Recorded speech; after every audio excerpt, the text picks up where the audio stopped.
बहुत पुराने जमाने की बात है। एक मशहूर ताजिर हाजी यूसुफ के पास 2 नायाब नस्ल के घोड़े थे। वह अपने जवान बेटे शहजाद को एक कामयाब ताजिर बनाना चाहता था, इसलिए उसने उसे उन घोड़ों को बेचने के लिए जुनूब की सैर पर रवाना किया। जब शहजाद ने सफर की तैयारी की तो हाजी यूसुफ ने उसे नसीहत दी, बेटा, तिजारत में अक्ल और होशियारी लाजिम है। हर शख्स पर जल्दी यकीन मत करना और हमेशा चौकन्ना रहना। शहजाद ने अपने वालिद की बात को दिल में बिठाया और घोड़ों के साथ सफर पर निकल पड़ा। वह घने जंगलों और छोटे छोटे देहातों से गुजरा। हर जगह लोग उसके नायाब घोड़ों को देखकर हैरान रह जाते, मगर शहजाद सबसे उम्दा कीमत हासिल करने के लिए आगे बढ़ता रहा। कई रोज के सफर के बाद वह एक अजीबो गरीब बस्ती में जा पहुंचा। ये बस्ती और देहातों से जुदा थी। यहाँ के मकानात बड़े और हसीन थे, गलियां साफ सुथरी थी और लोग शायद सी मीठी बातें करते थे। लेकिन उनकी मुस्कुराहट में एक रहस्य छिपा था जो शहजाद की निगाहों से ओझल न हुआ। जैसे ही शहजाद बस्ती में दाखिल हुआ, कुछ लोग उसकी तरफ दौड़े और बोले, ऐ भाई, तुम्हारे घोड़े तो लाजवाब हैं। रुको, पहले हमारी बस्ती में सुस्ताओ, फिर सौदा करना। शहजाद को बस्ती कुछ अटपटी लगी, मगर लोग इतने खुलूस और दोस्ताना मिजाज के थे कि उसका दिल पिघलने लगा। तभी बस्ती का सरदार मौलवी जफर वहां आ पहुंचा। वो एक बुजुर्ग शख्स था जिसके चेहरे पर चालाकी की झलक थी। उसने शहजाद से कहा, बेटा, इतने लंबे सफर के बाद तुझे आराम की जरूरत है।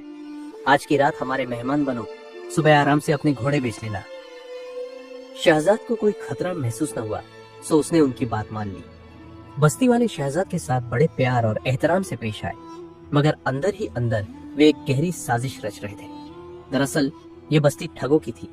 वे मासूम मुसाफिरों को अपने जाल में फंसाते और उनकी कीमती चीजें लूट लेते थे।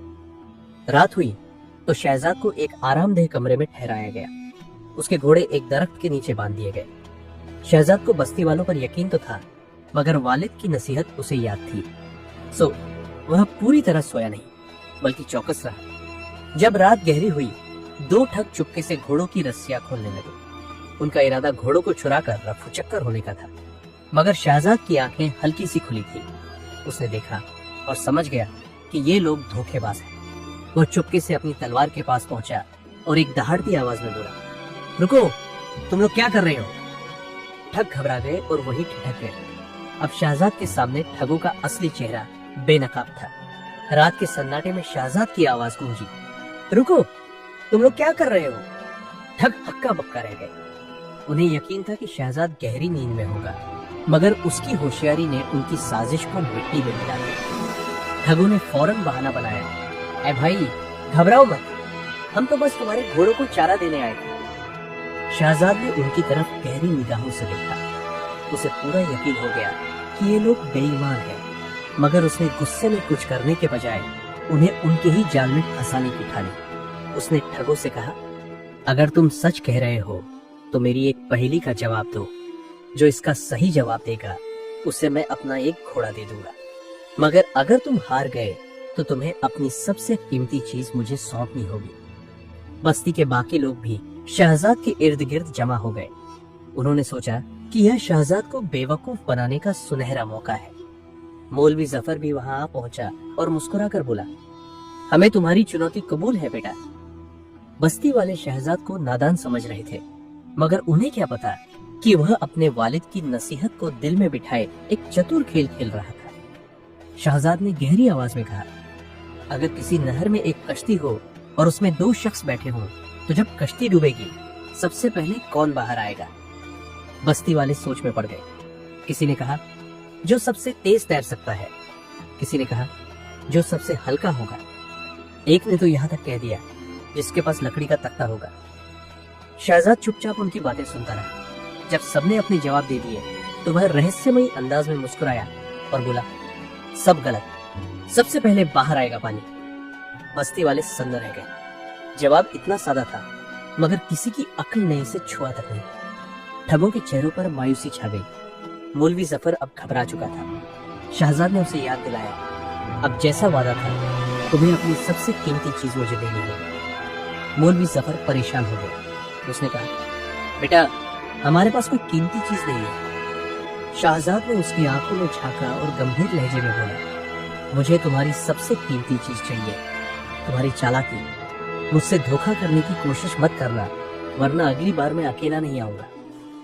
बस्ती वाले खौफजदा हो गए। उन्हें एहसास हो गया कि शहजाद कोई मामूली ताजिर का बेटा नहीं है। उन्होंने शहजाद से माफी मांगी और उसके घोड़े वापस करने का वादा किया। मौलवी जफर और ठग अब बुरी तरह फंस चुके थे। उन्होंने शहजाद को धोखा देना चाहा था, मगर अब उनके पास हार मानने के सिवा कोई रास्ता न था। मौलवी जफर ने सिर झुकाकर कहा, बेटा हमें माफ कर दो, हम वादा करते हैं कि अब से किसी मुसाफिर को धोखा नहीं देंगे। बस्ती वालों ने शहजाद के घोड़े वापस किए और कसम खाई कि वे आगे से बेईमानी नहीं करेंगे। शहजाद ने रहस्यमयी मुस्कान के साथ कहा, याद रखो, सबसे कीमती चीज सोना चांदी नहीं, बल्कि ईमानदारी और अक्लमंदी है। फिर वह अपने घोड़ों के साथ बस्ती से रुखसत हो गया। बस्ती वाले उसे जाते हुए देखते रहे और उनके दिलों में शहजाद के अल्फाज गूंजते रहे। सफर के दौरान शहजाद को गहरा सुकून और फख्र महसूस हुआ। उसने न सिर्फ अपने घोड़ों को महफूज रखा, बल्कि ठगों को उनकी गलती का सबक भी सिखाया। कई रोज बाद शहजाद अपने मकान पहुंचा। हाजी यूसुफ ने उसे दूर से देख और खुशी से उसकी तरफ दौड़े। बेटा तू सलामत है? उन्होंने पूछा। शहजाद ने मुस्कुराकर सारी दास्तान सुनाई, कैसे उसने ठगों की साजिश को भांपा, कैसे अपनी अक्ल से उन्हें शिकस्त दी और कैसे बस्ती वालों को अपनी खता का एहसास दिलाया। हाजी यूसुफ की आंखों में फख्र के आंसू छलक गए। उन्होंने शहजाद को गले लगाया और कहा, बेटा अक्ल से बड़ी कोई दौलत नहीं, तूने मेरी हर नसीहत को सच्चा साबित कर दिया। शहजाद ने मुस्कुरा दिया। उसने न सिर्फ अपने वालिद को गर्वान्वित किया, बल्कि एक अनमोल सबक भी हासिल किया। अक्लमंदी से हर मुश्किल को फतह किया जा सकता है। तो दोस्तों, अगर आपको ये कहानी पसंद आई हो तो इस वीडियो को एक लाइक जरूर करें